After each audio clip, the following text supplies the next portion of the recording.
A quiet rancher helps a family stranded in the snow. What the woman hid changed his life. The snow came in silence, as it often did on the northern plains, thick as wool and just as heavy, blanketing the land in a hush that felt older than speech. It blurred the lines between fence and field, sky and earth, until all the world looked like a half-remembered dream. And in the middle of that wide, white nowhere stood a ranch house of squared logs and weather-darkened shingles, its chimney breathing thin smoke into the grey. Thomas Hale stood at the window, holding a steaming mug in hands weathered like leather reins. He didn't move much anymore, not unless a thing needed doing. He had no one to impress, and nothing left to lose. The snow gathered along the windowsill, soft as sorrow. Outside, his horse shifted in the paddock, the only other living thing for miles. He was a quiet man by habit and history. The kind folks forgot in a crowd, and maybe that suited him.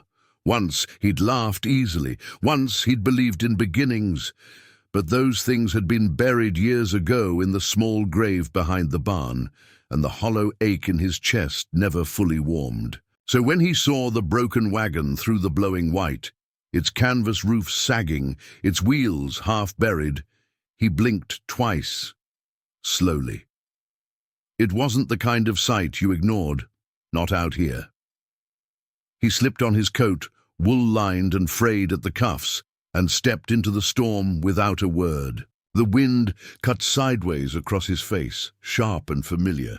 His boots sank ankle-deep with each step, crunching through the crusted top layer. As he neared the wagon, the shape inside shifted. Movement, cautious and small, a face appeared through the flap. A woman's face, pale, wary, dirt-smudged, her eyes scanning him like a hunted animal. She didn't speak first. He didn't expect her to. "The storm's getting worse," he said, voice low even. "You can't stay here." There was a pause, measured and stiff. Then she looked back inside, called softly, "Maisie," and turned her gaze on him again. "We didn't mean to trespass. You didn't." He nodded toward the barn. "Come out, I'll get you warm." Still, she hesitated.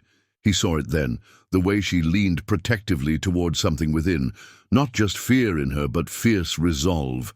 And when she finally stepped out, wrapped in a threadbare cloak, holding a child's mittened hand in one and a bundled baby close to her chest in the other, he understood the weight she carried. The girl blinked up at him, brown curls damp with snow. She held a cracked wooden doll tight to her chest. The baby made no sound, only nestled closer to the woman's breast. "House is just ahead," Thomas said, already turning. He didn't ask names, not yet. The woman followed, her gait uneven from exhaustion, steps hesitant on the path he carved. The girl, Maisie, he assumed, walked without complaint, though her lips had turned a worrying shade of blue. Inside, the house held the warmth of wood smoke and age. It wasn't much, a table, a hearth, 2 chairs and a cot by the back wall, but it was dry, and it was his. He stoked the fire higher, handed the woman a quilt without meeting her eyes. She took it with a quiet, "Thank you," wrapping the children. First, he poured tea into a chipped mug and slid it across the table. She glanced at it, then at him, and only then lowered her hood. Her hair was dark, braided tight against her head. Her cheek bore a fading bruise. Old, but not that old. "You can sleep here tonight," Thomas said after a moment. "The storm's bad enough to bury a man." Her jaw worked. "We won't be trouble." "I don't take in trouble." "Some folks don't believe that till they've got it," she murmured, then looked down, ashamed of her own sharpness. The silence stretched, but it wasn't uncomfortable. Not entirely. He brought her a bowl of stew. She hesitated, then accepted it. The baby nursed quietly under the blanket. The little girl had begun to doze, her doll still clutched tight. "Are they your kin?" he asked, nodding toward the children. The woman's eyes sharpened. "Yes," he didn't press. didn't ask where their father was, or why a woman with 2 young ones was driving a wagon alone through the Dakotas in winter. Some things declared themselves in silence. "I'm Thomas," he offered instead. After a pause, she said, "Elizabeth." She didn't give her last name. He didn't ask for it. As night fell, the wind screamed against the walls, but inside it stayed warm. Elizabeth shifted the children onto the cot, sitting up beside them. Thomas laid an extra quilt near the hearth and settled there, back against the wall. He didn't sleep easily, not anymore. He kept an eye on her, not out of mistrust, but caution.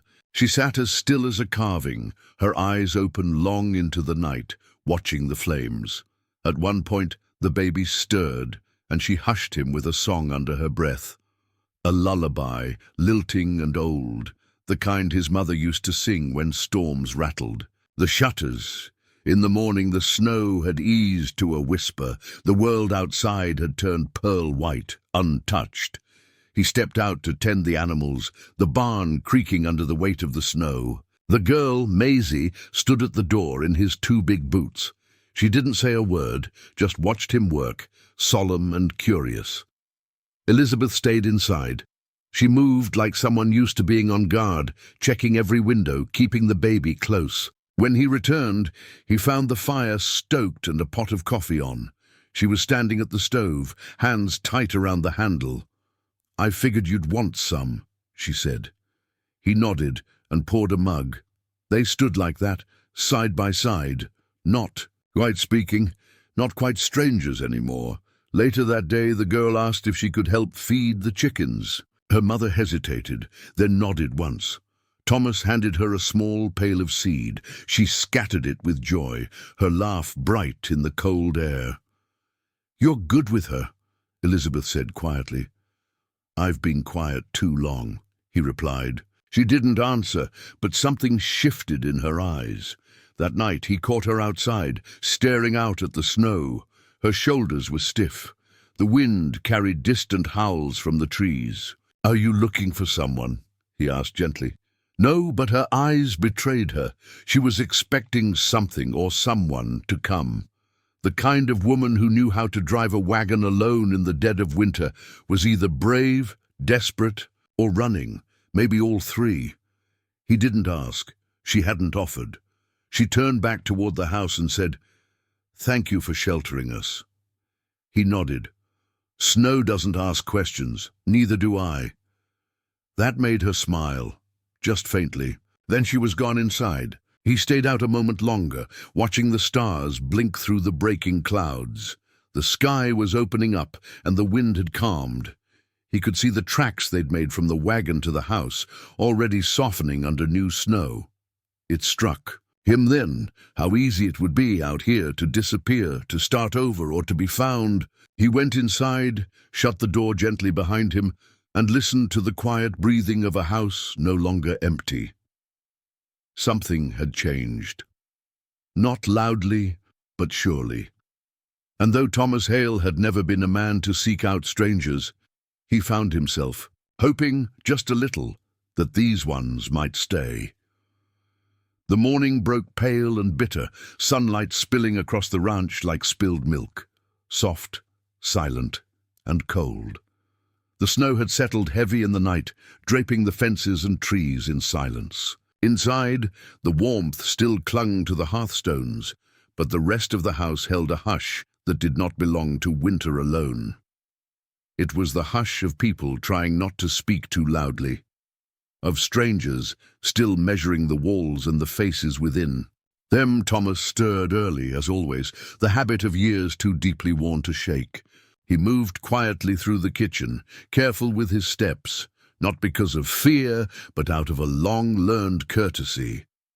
The smell of coffee joined the steam from the stove. The clink of tin was the only sound, until he heard soft footsteps behind him. Maisie stood in the doorway in her patched dress and borrowed wool socks, her hair a halo of curls. She clutched her doll again, as if it might explain this new world she'd landed in. "Morning," Thomas said, offering the gentlest kind of nod. She didn't answer, only blinked at him, eyes round. He saw the question there, are we still safe? Though she didn't have the words for it, so he poured her a small tin cup of coffee milk and pushed it across the table. Elizabeth appeared a few moments later, the infant bundled in her arms. She'd braided her hair again, pulled back tight, like she was preparing for a battle not yet declared. She scanned the room the way animals scan open fields, always alert, always halfway to flight. I can feed the children, she said, as though defending a border. You've done enough. He didn't argue. He only handed her the skillet. She worked quickly and efficiently, with the motions of a woman used to kitchens that weren't hers. As the bread warmed and the baby squirmed, Thomas sat nearby, repairing a harness with steady hands. He didn't watch her, not openly, but he listened, to the cadence of her breath, to the tightness in her voice, when Maisie tugged her sleeve and asked if they had to leave again soon. Elizabeth didn't answer right away. Not yet, she finally said, which was truth enough for the moment. After breakfast, Thomas went to the barn. Maisie followed without being asked. She was too young to be cautious yet. Or maybe she just felt something in him, a steadiness children notice before grown folk do. She pointed at the cows, asked their names, and tried to mimic the way he pitched hay. She's never had a place like this, Elizabeth said later that afternoon, her voice low as she folded quilts. A roof that didn't leak, a floor that didn't move beneath her. Thomas didn't respond. He just handed her the next blanket, their hands brushing briefly. That evening, snow began to fall again, slower this time, as if the sky had grown weary. They sat in soft lamplight. Maisie played on the floor, drawing in the ashes with a stick. The baby slept in the cradle Thomas had dragged down from the loft. It had been his daughter's once, though he didn't say so. Elizabeth sat near the fire, but not too near, her back straight. She spoke little, answering only when spoken to. But there was something in the way her eyes followed the flames, like she was remembering something she didn't want to. "Have you been on the road long?" Thomas asked. She hesitated. "A while." "Where are you headed?" She hesitated longer this time. "Somewhere quiet." He looked at her, really looked. Her face was young but worn thin by too many. Hard miles. The bruise on her cheekbone was fading, but still visible. She wore her silence like armor. "Folks don't take to strangers much in these parts," he said, testing the wind. She smiled without warmth. "I've never been much for being taken in." The fire cracked. He reached for the kettle. "Well, I suppose the snow makes neighbors out of us all." Maisie fell asleep where she'd curled beside the hearth. Elizabeth lifted her gently and laid her near the baby, smoothing the blanket with the careful tenderness of someone who'd learned to do everything gently lest she wake danger.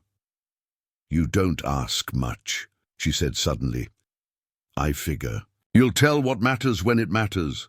That's rare," she said, turning toward him. "Men asking nothing." He met her gaze. "Maybe I've learned it's not my place to fix what isn't mine to fix." Elizabeth looked down at her hands. He always said silence was a form of disobedience. Thomas didn't ask who. He didn't have to. Outside, the snow whispered against the windows. The wind had settled into a softer murmur, a lullaby of winter easing its grip. In the morning, Thomas went to town. Supplies were low, and it gave Elizabeth space without pressure. When he returned that afternoon, a familiar wagon was pulling up the long path behind him. He tensed instinctively until he saw the grey headscarf and the high-collared coat, Mrs. Inez Walker. Inez had lived out past the ridge longer than anyone could count, sharp as barbed wire and twice as hard to push. She dismounted without fuss and waved off his offer to stable the horse. "Word in town is you've taken in a woman," she said bluntly, her eyes flicking toward the house. "And 2 young uns. Storm's no place for anyone to be stranded." "No, it isn't," Inez said. Then after a pause, she got a name. "Elizabeth." Inez narrowed her eyes. "She's scared. Of a few things, I imagine." Well, let her know not everyone out here's looking to hang a woman for surviving. I brought bread. Thomas nodded. She'll appreciate that. When Elizabeth met Inez's eyes, something passed between them. A recognition, not friendship, not yet, but a kind of old knowing. Inez set down the bread, then looked toward Maisie. You got her spirit, she said to the girl. Keep it close. Maisie blinked up at her. We don't stay long places, she said quietly. Well, Inez replied, maybe this one's different. After Inez left, Elizabeth lingered. At the table, she touched the bread but didn't eat it yet. She said it like a blessing, she murmured, as if staying could be a good thing. Thomas didn't speak. He simply sat beside her, the room softening around them. That night, she left a cup of coffee on the barn shelf, his shelf. It wasn't much, just a gesture, but it sat there waiting for him when he went out to check the animals. He stared at it for a long while before picking it up. The cup was warm, and in that quiet, heavy air, something unspoken passed between the walls and the snow, and the breath of two people learning not to be afraid of one another. They didn't speak of trust. They didn't need to. By the next morning, Elizabeth had begun folding the quilts before being asked, and Maisie brought in wood. The baby started to recognize Thomas's voice, turning toward it even when he wasn't holding him. And though Elizabeth still scanned the tree line now and then, still flinched when the wind mimicked a shout, she no longer slept with her boots on. It wasn't safety yet, but it was the beginning of something that might grow toward it. Thomas didn't know her whole story, but he knew the shape of a woman building courage from the inside out, and he found himself waiting for what would come next. The wind changed near sundown, not in strength but in tone, shifting from a restless whisper to something more deliberate, like the land itself was holding its breath. Inside the house, the fire burned steadily, its warmth wrapping around the floorboards, curling into corners where shadows used to linger. It was a good fire, not just heat but comfort. The kind of fire that listened. Elizabeth sat beside it with her back straight, mending a hem in her daughter's dress. Her hands were quick, practiced, and neat. Thread slipped through the cloth, like a soft warning over and over. Across the room, Thomas ran a whetstone along the blade of his old skinning knife. The scrape was gentle, rhythmic, not a threat, just an old habit. They hadn't spoken more than 10 words all afternoon, but there was no strain in the silence, just space, space that wasn't empty. Maisie was asleep already, curled up near the baby who stirred now and then with a contented little grunt. Snow tapped the window in a slow, uncertain pattern, as if the weather itself was thinking hard about staying or going. She used to cry every time the wind picked up, Elizabeth said, eyes still on the cloth. Maisie, wouldn't settle unless I sang or rocked her through it. Thomas set the knife down gently. She doesn't seem scared now. She's learned, Elizabeth said. Children have to. There was no bitterness in her voice, only tiredness, like a person who had kept too many things together for too long with too little help. She set the dress down and looked into the fire. The flames danced across her face, catching the glint of something buried behind her eyes. You've done well by her, Thomas said. She gave a small, hollow laugh. I've kept her alive, that's all. That's not nothing. She looked up at him, meeting his gaze fully for the first time in days. You ever feel like you're borrowing someone else's life? Like you weren't meant to be here, but you can't leave either? He thought of the grave behind the barn, the quiet years that followed, the way he sometimes stood outside in the cold because he couldn't bring himself to sit with memories inside. I've felt like a ghost in my own house. Elizabeth nodded slowly. That's how it was with him, my husband. She didn't wait for him to respond. Maybe she couldn't afford to pause, not now that the dam had cracked. The words came low and level, but clear. He was a lawman, not in any way that mattered. The badge gave him power, but not the kind that serves justice. Only fear. When he drank, he'd get mean, and when he wasn't drinking, he was worse, quiet, watchful, cold, like a wolf waiting to bite. She rubbed her palms together, eyes distant. I left twice before, always came back, not because I believed he'd change, because I believed I wasn't worth more. The fire cracked once, sharp. Thomas didn't move. He hit me when I told him I was pregnant, said the child wasn't his even though it was, later said it didn't matter, that the law would believe him over me, and it would have too. He wore that badge like armor. I had to wait, I had to plan. Her voice broke only once when she said, I took the children and ran the night he was out cold on the floor. Didn't pack more than food and a blanket. She looked down at her hands, flexing them as if to remind herself they were still her own. I've been running since the first snow fell. Thomas sat forward, elbows on his knees. His voice was quiet. You think he's still looking for you? I know he is. Her voice didn't shake. A man like that doesn't let go. Not because he loves, but because he owns. She stood then, walking to the window, pulling the curtain back just enough to see the trees. I keep waiting for a horse to come down that ridge, for his voice to carry on the wind. You don't have to keep waiting, Thomas said. She turned, brows drawn, guarded. And if he does come? Thomas stood and walked over slowly. He didn't touch her, just stood near enough for her to feel it. You won't face him alone. Something in her shifted then. Subtle, like the tension in a wire beginning to slacken. Her breath left her in a long exhale, and her shoulders dipped the way they might, if a weight she'd forgotten she carried had eased a little. You don't even know me, she whispered. He gave a half smile. I know you'd rather starve than steal. I know you made it through winter with 2 young'uns and a will stronger than most men I've met. I know you don't flinch from work, but you flinch when the wind hits just so. She looked at him then, full and clear. I'm not asking for charity, she said, or pity. You're not getting either. She nodded, eyes glassy but unshed. Then she stepped back and tended to the fire, like speaking those words had used up more than she'd expected.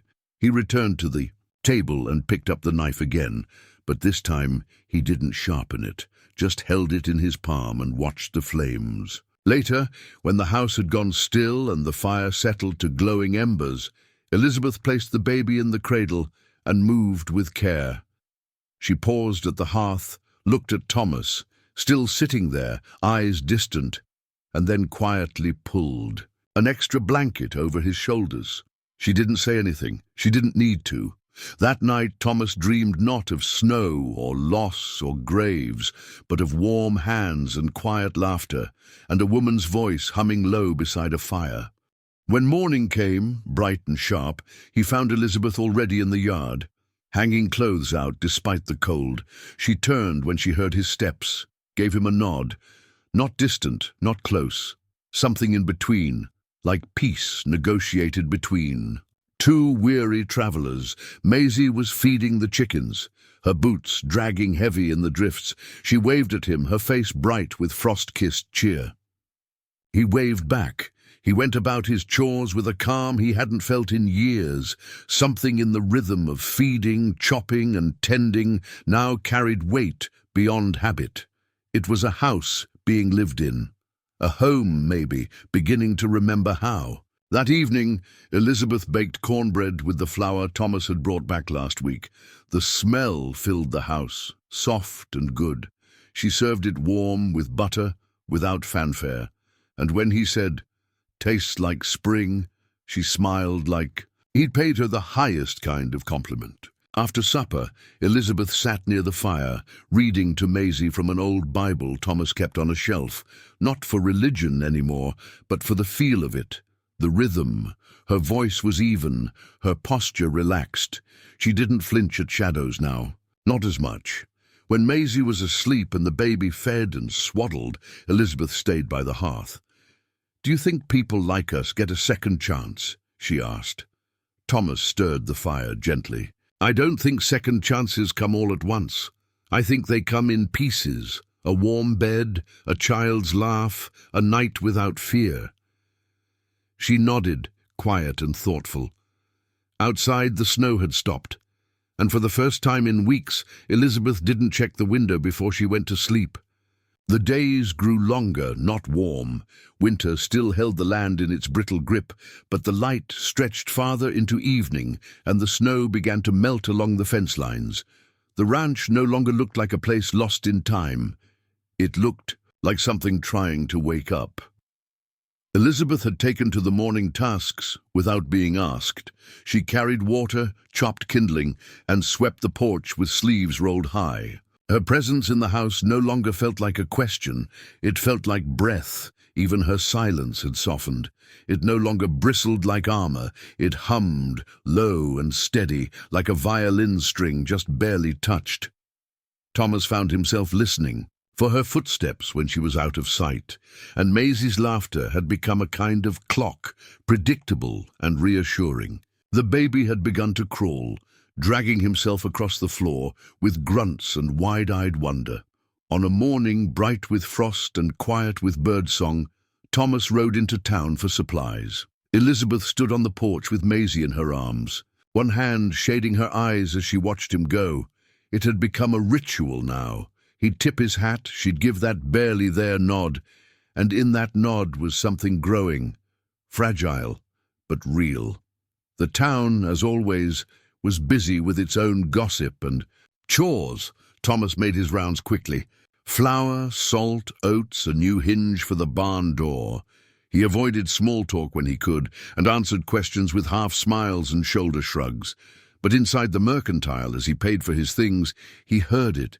Casual, but not empty. "A stranger passed through yesterday," the clerk said, folding a bolt of cloth for someone else. Tall man, wore a badge, asked questions about a woman traveling with 2 children, and said she ran off with a stolen wagon. Thomas didn't flinch, but his hand on the counter tightened. "Lawman?" he asked quietly. "Marshal," he said, though he didn't act like any I've known cold sort. Asked if anyone had seen a woman matching the description. Dark hair, about so tall, travel-worn, with a girl and an infant. Sounded like a bounty, not a missing wife. Thomas nodded. "Once. Is he still around?" "Left this morning," said he was heading north. Thomas finished his business in silence and rode back without looking behind him once. But the whole way, the wind felt different, thinner, watching. When he arrived, Elizabeth was in the yard, brushing Maisie's hair while the baby napped in the sling across her chest. She looked up at him, saw something in his face, and her hands paused mid-stroke. "We need to talk," he said. Inside, with the fire burning low, he told her what the clerk had said. Every word, no embellishment, no softening. Elizabeth didn't interrupt, didn't blink much, just listened with her jaw set tight and her breath slow. "He's getting closer," she murmured. "I knew it was only a matter of time." "You want to leave?" he asked. She looked up at him sharply. "Do you want me to?" "No." They stood there for a long moment, nothing between them but truth and the sound of the wind pressing against the walls. "I can't let him take them," she said at last, voice low. "Even if the law says he can, he's not there. Father in any way that matters. And Maisie, she remembers too much already." "He'll have to go through me," Thomas said. Her lip trembled, but she pressed it flat. "He might," Thomas nodded. "Then we'll be ready." They spent that day preparing, not in panic. Thomas wouldn't allow panic, but in quiet determination. He checked the rifle, cleaned the revolver, and oiled the hinges on the doors. Elizabeth packed a small satchel with blankets and dry food, just in case. "Not for running," she said, "but for surviving." Maisie, sensing the shift, stayed close to her mother. The baby, mercifully, stayed quiet. That night, after the children were asleep, Elizabeth stood at the hearth with her hands resting on the mantel. The fire threw her shadow long across the floor. She turned slowly to Thomas, who stood near the door, watching the dark outside. "If something happens," she began, "it won't. But if it does." He turned to her, stepped closer. "I'm not a hero, Elizabeth, but I know what it is to be afraid of ghosts that walk in daylight, and I know what it means to choose to stay, even when it's hard." She closed her eyes for a moment, just breathing. "You've already given me more than I ever asked. I haven't given you anything you didn't deserve." She reached out, fingers brushing his sleeve just for a second. Then she turned back to the fire and said nothing more. The snow returned that night, not heavy, just enough to coat the earth in white again. A reset, as if the land was holding its breath for the storm to come. It did not arrive at dawn, nor at noon, but near dusk, when the shadows stretched long and the air held the sharpness of approaching change. The sound of hooves reached the ranch. One rider, Thomas, stepped onto the porch, rifle in hand, not raised. The man wore a long coat and a tarnished badge on his chest. His face was lean, handsome in the way rot can be, pleasing until you realize it's hollow inside. His eyes scanned the property with practiced calculation. "Are you Thomas Hale?" The man called out. I'm looking for a woman traveling with 2 kids. Stole a wagon from Lincoln County, goes by Elizabeth." "No one here by that name," Thomas said evenly. The man smiled. "Mind if I take a look?" "I do." Silence fell like a curtain. The lawman dismounted slowly, hands open. "I got legal cause, Mr. Hale. She's my wife." Thomas didn't move. "Is that what she is to you?" "Doesn't matter what she is to me. What matters is what the law says. And what does it say about beating women and chasing them across 3 states?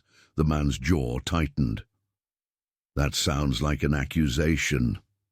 "It's a fact." The lawman took a step forward. "You really want to make this your fight?" Thomas raised the rifle then. Not high, not threatening, just steady. "I already did." Behind him, the door creaked. Elizabeth stood there, the baby cradled in her arms, Maisie gripping her skirt. Her face was pale, but she didn't tremble. "You have no right," she said. The lawman turned, startled. "You come on out here, Elizabeth. This doesn't need to get messy." "I'm not going anywhere with you. You think this man's going to protect you? You think a warm fire and a few weeks of quiet mean you get to rewrite the truth?" She stepped fully onto the porch, voice rising. "The truth is, I left because I was afraid you'd kill me. The truth is, I should have left sooner." He took a step forward, but Thomas moved between them. The rifle lifted a hair. The man's hand twitched toward his belt. A warning shot cracked through the air, into the dirt near the man's feet. He froze. Thomas's voice was gravelly. "Next one won't miss." The lawman stared at him, breath heavy. Then he looked at Elizabeth. She didn't flinch. "Not this time. This isn't over," he muttered. Thomas lowered the rifle slowly. "It is here." The man backed toward his horse, eyes still burning. He mounted without grace, spurred the animal, and rode off into the dusk without another word. When the sound of hooves faded, Elizabeth sank to the porch, holding the baby close. Maisie knelt beside her, both silent. Thomas stood nearby, rifle still in hand, until the darkness swallowed the last trace of the lawman. He didn't speak. He didn't need to. Spring didn't arrive with fanfare. It came in small surrenders. The way the snow softened along the eaves, the way the creek began to murmur again beneath the ice. The land exhaled, slow and cautious, like it too was unsure if it had survived the worst. At the ranch, the days took on a new rhythm. Thomas repaired the roof where the thaw had caused sagging, and Elizabeth planted seeds in the little strip of earth near the porch, her hands in the soil as if trying to root herself deeper into the land. Maisie chased chickens with bare feet, and a ribbon in her hair, and the baby, now full of sounds and light, sat in a crate stuffed with quilts, watching the world bloom around him. But not all wounds yield to spring. Some nights, Elizabeth still startled awake, breath caught in her throat, listening for a voice that wasn't there. And sometimes Thomas would stand on the porch long past dark, one hand resting on the post, watching the ridge, remembering the shadow of a badge and the sound of hooves that had once tried to tear his peace in two. But the fear no longer ruled the rooms. One afternoon, Inez came riding up the trail, a bundle of letters in one hand and her usual sharp look in the other. Elizabeth wiped her hands on her apron and met her at the gate. "I heard tell in town the marshal's gone quiet," Inez said without ceremony, "transferred down south. It seems some complaints stuck. Not from you, I know, but they stuck." Elizabeth nodded. Her face didn't change, but her chest rose slowly with a breath she hadn't allowed herself to.